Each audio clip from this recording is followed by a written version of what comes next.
Hello, I am Joshua P. Warren, and this is Joshua P. Warren Daily, and I told you that I recently received one of the weirdest and most amazing stories I've gotten in a long time, and it was sent to me from a man named Eric Jorgensen, who lives in West Allis, Wisconsin. And one reason that's especially significant to me is that in December of 2018, I was in West Allis, Wisconsin, because I was producing a huge psionics conference and gathering. I had, of course, that's where Charles Casamano lives. That's where Brillock lived. And so Dr. Mulder and I went there, and I say huge only because that I think it was important. There weren't many of us there. It was actually a very small, intimate gathering. So if it's not big at all, maybe I think the official population is about 60,000 people. Here I am there, and little did I know that 1 year later, in December of 2019, some very odd things would start to crystallize there. And I didn't know about this stuff until I was there. And I didn't know about this stuff until I talked to this gentleman who has, well, we'll call it synchronicity. Synchronicity sort of crackling all around him. Mr. Eric Jorgensen, welcome to the podcast, Eric. Well, thank you very much, because you contacted me after you saw me being interviewed on the Leak Project on YouTube, and you told me this story that has all these twists and turns. And you know, Eric, in order to sort of stand your story, let's just start, well, at the beginning of the beginning. How did you first learn about me and paracymatics sigils? So for a living, I test and repair circuit boards at a medical device manufacturer, and I basically listen to podcasts all day.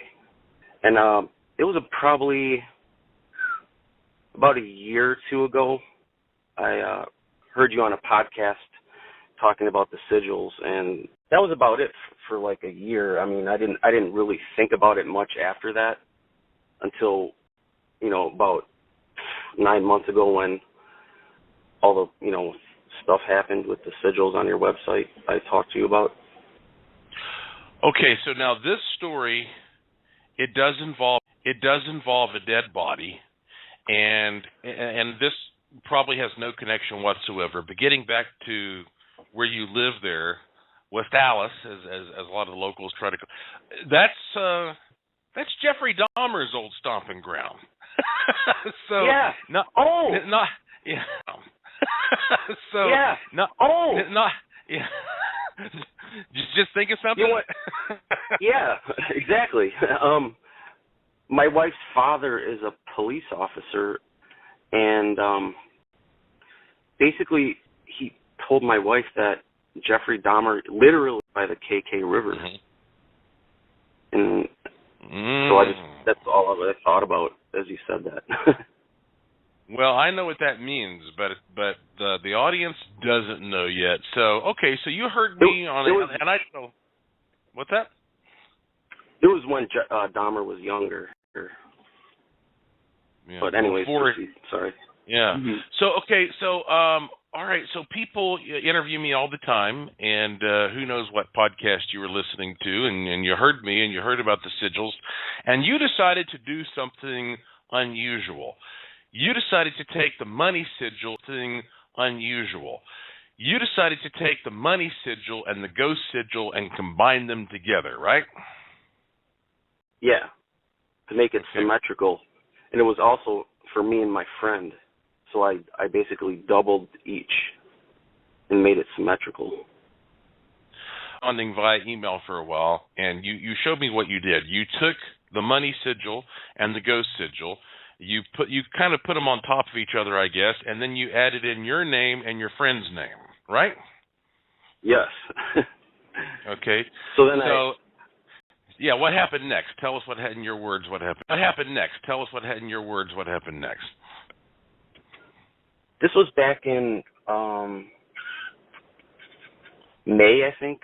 I think it was May or maybe March or something of 2019. So out of nowhere, the sigil stuff just popped into my head, and I thought, because he talks about that stuff sometimes. So he was talking about it one day, and the sigil stuff popped into my head. So I went on the website and got the images and made the custom image, put both of our names on it, and then I sent it to him in my work email, and I said, set this as your desktop image. Maybe look at it and, imagine making money or something like that, whatever.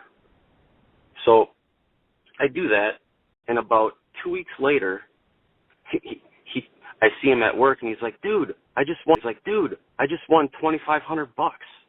I'm like, oh, really? He's like, yeah, I have a gambling app on my phone, and I accidentally hit max bet, like my thumb twitched, and it pressed the max bet button, and I won $2,500. So he was pretty happy. Yes. Yeah. So there's the money part of the sigil kicking in. But let's get into So what happened after that? What was next? I'd say about 2 weeks later, I see him again at work, and he's like, dude, I just got a job making at, I think it's Rockwell Automation in downtown Milwaukee. I'm like, wow, that's cool. So about 2 weeks goes by, and he goes to his new job, and then they open up his job, and then I applied for it, and I got an interview for it, and I was like, wow, I'd be making more money myself if I get his job, right? Mm-hmm. So, he knows the boss, and he basically buttered me up to her and everything, and I went to the interview, and it went really good. And then I'd say about a month goes by, and I don't hear anything about the job, right? Mm-hmm. And I'm talking to him, and I say, it almost seems like the money sigil worked, didn't it? And he's like, yeah, but what the funny thing is, I erased your name from the image before I set it to my desktop on my computer. I don't know why he would do that. Right. Kind of not evil, but selfish. Yeah, it is weird that he would take the effort to do that. But, okay, so he's having all this luck with the money sigil. So now let's talk about what's happening with the ghost part. Let's get to the meat of this story, Eric. What happened to your son? Oh, wait. We forgot how. So a month goes by, and I talk to him. It seems like the money sigil worked, right? And then the money sigil worked, right? And then then he tells me he erased my name, right? And then a week later, he loses his job. Mm-hmm. So there was obviously a repercussion of some kind, perhaps. Yeah, or hit back. Mm-hmm. And then I found out I didn't get the job I interviewed for. Mm-hmm. And I'm just lucky. Maybe him removing my name was a good thing. Like the pit of my stomach, I have this feeling that him removing my name was a good thing. Mm-hmm. You never know. Well, yeah, but you're already seeing at this point, like, something is happening. Something interesting is occurring here. Mm-hmm. Yes. So what happens next? A few months later, it's a week. My son goes to sleep over at my mother's house. He usually sleeps over there, once every week or two on Friday night to Saturday. And everything's normal. I wake up Saturday. It's around 9 a.m. and I get a phone call from the police. It's around 9 a.m. and I get a phone call from the police saying, "We have your son and there's a dead body involved." Exactly what you want to hear as a father, right? Yeah, my stomach just, oh. Yeah. Mm-hmm. The feeling you get in the pit of your stomach, oh. Mm-hmm. The feeling you get in the pit of your stomach, oh. Yeah. That's terrible feeling. Mm-hmm. And we're like, oh my God, what if it's him and they don't want to tell me yet? And so I immediately started driving to the police station. But luckily, they called me back like 5 minutes later and said a bank, and him and his friends found a dead body. Mm-hmm. And so what's the story there? What happened? There was a man named Robert. He basically apparently drank himself to the Kinnick River in the tree line. No one saw him. He died around when my friend lost his job, like almost at the exact same time, now that I think about it. Now, I want everybody to understand that I would not be talking to you right now if you were just some complete out-of-the-blue stranger who contacted me with a wild story. You sent me a lot of documentation to verify what you're telling me. This was on the news. You actually, anybody who's curious enough can do some. Anybody who's curious enough can do some research and see. The news actually covered this there in Milwaukee, the Milwaukee area, and they said that your son, who was also on camera, was walking down by this creek, which I probably walked by when I was there, and thought he saw a Halloween prop. And it turned out to be a bona fide corpse that had been there for months that nobody had even noticed. And what kind of an impact? What kind of an impact did this make on your son to discover a dead body like that? Yeah, he looked pretty flabbergasted. He had the wide eyes and like a calm, wide-eyed demeanor for like a day or two after that. Mm-hmm. You think it had I'll let you continue. What are you gonna say there? Oh no, you can. So I was just gonna say, okay, well now we're looking at this odd combo between all right, the money sigil is there to bring in good fortune. The ghost sigil is in good fortune. The ghost sigil is there to bring in something that's sort of deathly. Now at this point, you're kind of seeing both of these things play out, right? Mhm. Like when I originally made the sigil, I was picturing, well, if you're gonna this realm where time doesn't exist, so I guess I don't know if I should have did that or not. I wouldn't do it again if I could go back in time, obviously, because I basically was summoning who knows what,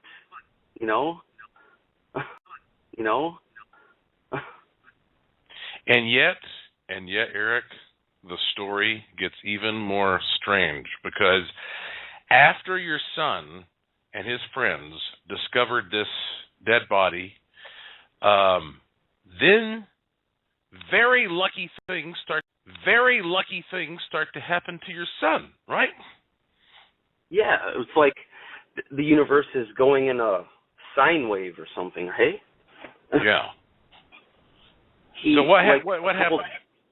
A couple days after he finds the body, there's a job fair at school, and he had the guy had a game you could play where if you guess two numbers and then roll them 3 times, you'd win his pen or something, I think. So my son guessed the numbers 1 and 6, and then rolled them 3 times in a row with witnesses.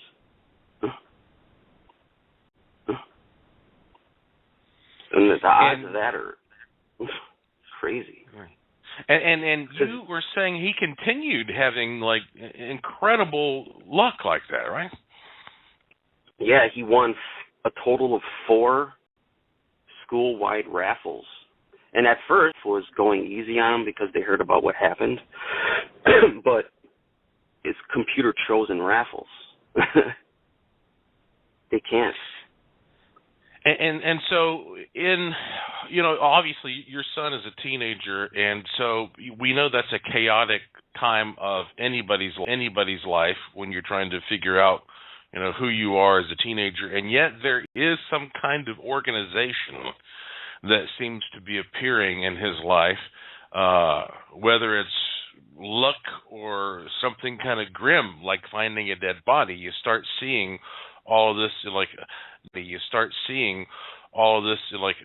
newsworthy kind of stuff happen in his life, and of course, out of respect and sensitivity, we don't want to get too much into the story behind the man who apparently committed suicide, son and his friends found. However, the story also extends even more because you had a feeling, an impression that there was a connection between this man and an amusement park, right? Would you like to explain that? Yeah. Yeah, this is pretty good. So about a week after they found the body, Wes was really lucky, and then I was on the dead man's file, just nosing around.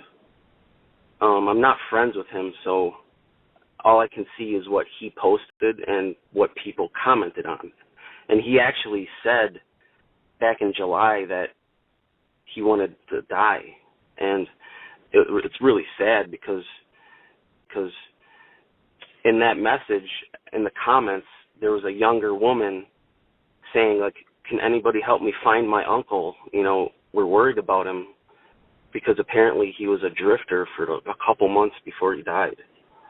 So I added her on Facebook for the heck of it. I just wanted to. So she adds me, and I start talking to her, and she's sending me pictures of him, and telling me before his life went awry, he was a fairly happy-go-lucky guy, and he's smiling in all his pictures, decent-looking guy, too. I think he was in his early 30s. Anyways, so I mentioned to her that I hear voices and see faces in the hypnagogic state, and I told her, so when you go to bed tonight, can you picture your uncle and tell him to send me a message? And she says, okay. So later on that night, I'm smoking a cigarette by my side door and just staring off in the distance. And all of a sudden, roller coasters enter my mind. Like, I have a mental picture of roller coasters and, lots of people and laughter and stuff like that. And I'm like, that almost reminds me of Six Flags Great America. So I grab my phone and I message her and I say, does Six Flags mean anything to you? And she says no. So I'm like, maybe it was my mind just wandering, because I was just zoning off in the distance, and it just popped in my head. So about a week goes by, and on commenting a lot on the messages was a man named Mark. So I add him.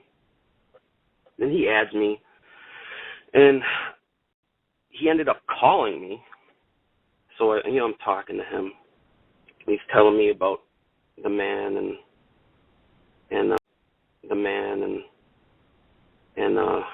apparently one of the kids with my son is this Mark guy's nephew. How's that for another coincidence? Yeah, that's incredible. Okay, everybody to understand here, if this seems a little fragmented, well, that's real life for you. And you, Eric, you have sent me screenshots and screen captures and all this kind of stuff to to prove that this story is legit. So is legit. So I have a feeling that the story's not over yet. Where do things stand right now? What do you mean by that? Well, I mean, are you happy that you took the? Is that still is something still working in your life, or do you feel like that? Have you disassembled that? Are you still using it as your wallpaper, your background? I mean, are you still trying to focus on that combo? No. It kind of spooked me, and I got rid of it. Yeah. But I think, yeah. And so what have you learned from this experience? What has this taught you? That your intention can really change things, and you need to be more careful. You need to put more thought in what you do. You shouldn't just. I mean, if you hear a podcast about a guy talking about sigils and the sigils being charged up from all of his listeners and all of their intentions and everything, you shouldn't just willy-nilly put things together and let it hopefully affect your life for the better. Hopefully affect your life for the better. You're playing with fire. Yeah. Well, that's true. You have to realize there is power behind this stuff. It is real. But you're the first person that I know of who has combined the ghost sigil and the money sigil. And just, want to say to the listeners, the floor is yours. So remember how I asked the younger lady whose uncle is the dead man? So I asked her to picture her uncle and tell him to send me a message, right? Mm-hmm. So, and I asked her if Six Flags meant anything to her. And she said no. And then I started talking to this Mark guy who's ends up his nephew was with my son when they found the dead body, all right? So I start telling this guy, how lucky my son was getting. And he's like, wow. That reminds me of the time when me and Bob were at Six Flags Great America. And there was your confirmation that what you had been experiencing was a moment of importance to this man. Yes. Wow. Well, Eric, like I say, yeah, I bet you did. And so, like, I mean, are things going okay for you right now, though? I mean, like, you've been through a lot of dramatic stuff. I mean, how are things working out for you, experiences from the sigils? Not bad. Mm-hmm. I'd say, apart from all this weird stuff, nothing else, really. Oh, okay. Well, good. Well, I tell you what, Eric. I believe that this story is not over, and you and I have already experienced a lot of bizarre energy just in our correspondence. Hopefully, this conversation successfully recorded, because we've even had technical problems trying to get this down. So you certainly have got some interesting energy swirling around you, my friend. But that said, thank you very much for taking the time to tell your story and be on the podcast, and we will talk again soon, all right? All right. Thanks, Josh. Eric Jorgensen, and I want to reiterate, he sent me the news story there in Wisconsin. He gave me everything he could to verify this amazing story about his experiences combining these sigils. So obviously I'll keep to stay on top of things. Well, go to my website, joshuapwarren.com. There's no period after the P. When you go there, click the link to this podcast called Joshua P. Warren Daily. Always short, always free, commercial-free, independent, uncensored. When you click that link through various means, or just follow me on Twitter at Joshua P. Warren, and I will usually tweet when a new one is available. So thank you for listening. Thank you for your interest and support. Thank you for staying curious. And I will talk to you again